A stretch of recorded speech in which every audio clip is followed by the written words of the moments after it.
Fora da Ordem está de volta. Vamos falar agora sobre Gaza. Vou começar falando sobre o reconhecimento da França do Estado palestino. O Macron reconheceu ontem, quinta-noite, então, a França, a Palestina, e disse que isso faz parte do seu compromisso histórico com uma paz justa e duradoura no Oriente Médio. Falou que hoje o mais urgente é que a guerra em Gaza cesse, que a população civil seja socorrida. Benjamin Netanyahu reagiu, condenando veementemente a decisão da França, falou que um Estado palestino poderia se tornar uma plataforma de lançamento para aniquilar Israel, e também falou que é um reconhecimento, uma recompensa sobre o terrorismo do Hamas. Mas também os Estados Unidos se manifestaram. O secretário de Estado americano também rejeitou a decisão da França veementemente, falou que é uma decisão imprudente, que serve só à propaganda do Hamas. Também Donald Trump, nessa sexta-feira, falou que o presidente Emmanuel Macron fala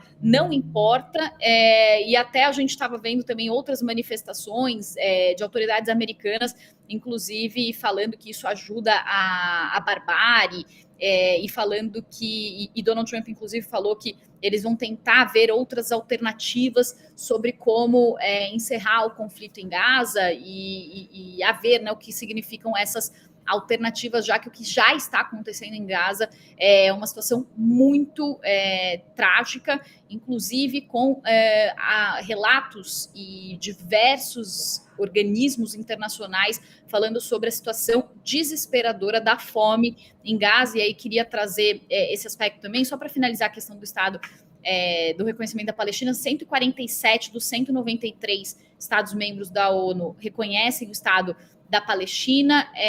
Foi o primeiro país do G7 a fazer esse reconhecimento. A Itália já disse que não deve reconhecer um Estado palestino enquanto não houver simultaneamente o reconhecimento de Israel pelos países, enfim, e falou também, a Alemanha também falou que a segurança de Israel é de suma importância e que também no curto prazo não deve fazer esse reconhecimento. Os Estados Unidos, eu já comentei que rechaçou, então, essa decisão. E aí, falando sobre a situação hoje em Gaza de tragédia humanitária, mais de 100 organizações nessa semana se juntaram para falar sobre fome generalizada em Gaza. A ONU declarou na terça que as forças israelenses mataram mais de 1.000 palestinos que tentavam obter ajuda depois que a Fundação Humanitária de Gaza, que é aquela organização, parceria entre Estados Unidos e Israel, passou a assumir a distribuição de ajuda humanitária em Gaza. E diante dessa manifestação dessas 100 organizações, teve uma frase que me chamou muita atenção, que me tocou muito, que foram pais que disseram que as crianças estão dizendo que querem ir para o céu porque pelo menos o céu tem comida. Então essa é a situação hoje que acontece. O Ministério de Saúde de Gaza, que é administrado pelo Hamas, disse que pelo menos 115 palestinos morreram de fome desde o início da ofensiva israelense, depois dos ataques feitos pelo Hamas em 7 de outubro de 2023. E aí, para finalizar, também uma informação que chegou agora de manhã, também da ONU, dizendo que Gaza está prestes a ficar sem alimentos terapêuticos, que são aqueles alimentos enriquecidos, com pasta de amendoim, que são essenciais para tratar a desnutrição grave. Então, eles dizem que só tem o suficiente para tratar 3.000 crianças, e que só nas 2 primeiras semanas de julho eles precisaram tratar 5.000 crianças. Então, a gente está falando sobre essa situação de fome e de pessoas morrendo de fome na faixa de Gaza. Américo, o governo israelense diz que quem está obstruindo a entrada de ajuda é o Hamas. E eles negam que essas pessoas estejam morrendo por causa dessa nova organização que entrou na faixa de Gaza, etc. A minha pergunta é, como justificar, e eles falam que não podem abrir as fronteiras para entrada de ajuda, etc., justamente porque isso beneficiaria o Hamas, e etc. Como justificar a briga contra um grupo militante, e como que isso pode ser uma justificativa para o que está acontecendo e para crianças estarem morrendo de fome na faixa de Gaza? É uma calamidade total e absurda o que está acontecendo na faixa de Gaza.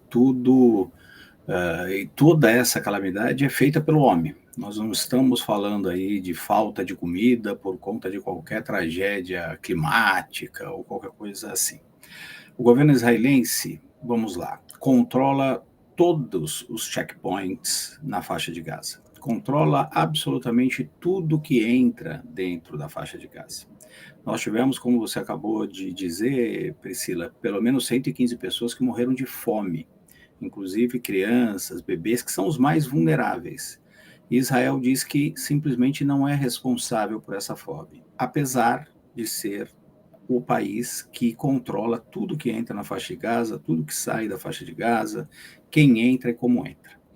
E nós temos uma situação que também é parte dessa calamidade, que é de responsabilidade do governo israelense, que é a forma da distribuição do que entra, do pouco que Israel permite que entre na faixa de Gaza. Porque até o ano passado, pelo menos, essa distribuição da ajuda humanitária, comida, remédios, água, era feita através de um sistema organizado pela ONU e a sua agência para os refugiados palestinos, que foi uma das primeiras agências criadas ali no comecinho da ONU, logo depois da criação do Estado de Israel, quando os palestinos foram expulsos das suas áreas e acabaram indo para Gaza e para a faixa de Gaza.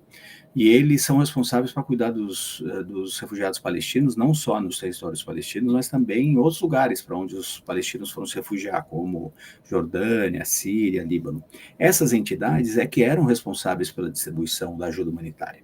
Mas Israel tem um grande problema com a ONU, porque a ONU já passou várias resoluções, tanto pela sua Assembleia Geral, como pelo seu Conselho de Segurança, condenando várias ilegalidades de Israel, com relação ao tratamento dos palestinos e com relação também ao território palestino. Por exemplo, a questão dos assentamentos israelenses na Cisjordânia, que são ilegais, que a ONU já determinou, inclusive pelo seu Conselho de Segurança, que eles não pudessem mais ser construídos. E Israel ignora todas essas determinações da comunidade internacional, basicamente porque tem o apoio do governo americano, que veta parte das resoluções. Essa dos assentamentos não foi vetada no governo Obama, passou, inclusive, com apoio velado dos Estados Unidos, que acabaram não votaram a favor, mas votaram pela abstenção. Enfim, é uma longa briga ali de Israel com a ONU, acabou criando uma outra agência supostamente para cuidar da ajuda humanitária. Isso não tem dado conta. Então, nós temos essa situação que é absolutamente dramática. E o mundo precisa, como está finalmente começando a colocar mais pressão sobre as autoridades israelenses para que essa calamidade seja revertida. Então, a gente teve 28 países que são aliados de Israel, inclusive aqui o Reino Unido, por exemplo, a Austrália, Canadá, a própria França, divulgando um documento exigindo que os israelenses fizessem muito mais pela ajuda humanitária, que a guerra acabasse imediatamente e que parassem, por exemplo, de matar os palestinos que estão buscando água e comida nas filas dessa entidade. Agora, esse movimento da França é muito importante, é tardio, inclusive, o reconhecimento do Estado da Palestina, porque, como eu venho dizendo desde o início desses podcasts, isso está muito longe da realidade, infelizmente, mas é a única saída possível, é de fato a criação de um Estado da Palestina, que não tenha a participação do Hamas, que não tenha um exército, eventualmente, para garantir justamente a segurança de Israel, que tenha uma presença da ONU por ali, mas é a única forma de você resolver essa questão. E Israel e os Estados Unidos se mostram cada vez mais contra isso. Os Estados Unidos, que em administrações passadas eram a favor da criação do Estado da Palestina, deixaram isso claríssimo nessa resposta de hoje. A França dizendo pelo Trump ali que a França não tem importância, não é verdade, porque se não tivesse importância, ele não se dignaria a responder, e o Benjamin Netanyahu em Israel também não se descabelaria para responder ao Macron pelo reconhecimento do Estado da Palestina. 143 países já reconhecem o Estado da Palestina. É um movimento político para colocar pressão no governo israelense. Não vamos ter um Estado da Palestina, de fato, no curto prazo, mas é necessária essa pressão. E não sei se a gente vai ter tempo aqui. Além disso, aconteceu um outro movimento importante essa semana, que diz respeito mais ao nosso governo. O Brasil afirmou que vai ser parte, resolveu ser parte daquele processo na Corte Internacional de Justiça, movido pela África do Sul, sobre um genocídio que estaria acontecendo contra os palestinos. A corte vai julgar e vai determinar se o que está acontecendo de fato é um genocídio ou não, mas que isso precisa ser de fato apurado e que existem elementos ali de muita gente dizendo que de fato é, porque não é normal você ver a tragédia que está acontecendo sob responsabilidade de Israel, porque Israel é a força que está ocupando o território palestino nesse momento.